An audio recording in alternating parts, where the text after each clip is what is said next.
In summary, the degrees of freedom is represented by n minus 1 in the statistical computation. How is it being represented in computation? Well, I'll show you a simple interpretation of DF by using the sample cases.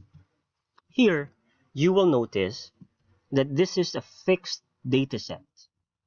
The dataset has 3 cases with scores 2, 3, and 7. If we get the total score, it will be 12. And if we get the average score, that will be 4. Now, you will notice this is a fixed dataset because whatever we do, the resulting score and its mean will still be always 4. And the question is 4 the true representation of the population mean? Well, probabilistically, yes, but of course there's a risk of error. And the way to address that error is to apply the degrees of freedom. So here, you will notice that I freed the last case. I replaced number 7 with n. And the mean now is in question mark. So here, we can provide other numbers and other probabilities in order for us to arrive with a total of 12. So for example, we can add 5 and 2 in the dataset. So that means we now already have 4 cases. We have score of 2, 3, 5, and 2. So there are 4 cases. I added 5 and 2 in order to replace n, because n here is free. You can provide whatever you want. So in that case, we are still in the total of 12, but we have 4 cases now. And these cases are 2, 3, 5, and 2. But if we get now the average score, we now do a computation of 12 divided by 4. And the resulting value for that is 3. So in the previous slide, the mean is 4. It's a fixed representation. But here, applying n, our mean may differ.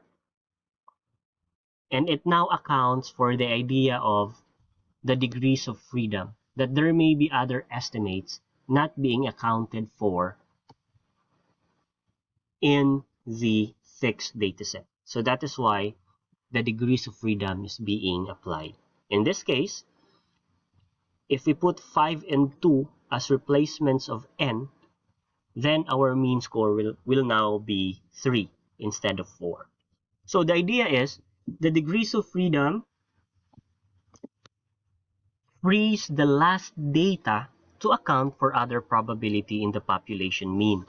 Because whether we like it or not, we can only get a sample of our population. And these samples are only probabilistic representations of our population mean. And in order for us to provide at least a good representation and estimate of our population mean, first, we compute for the confidence interval by taking into account the standard error of the mean.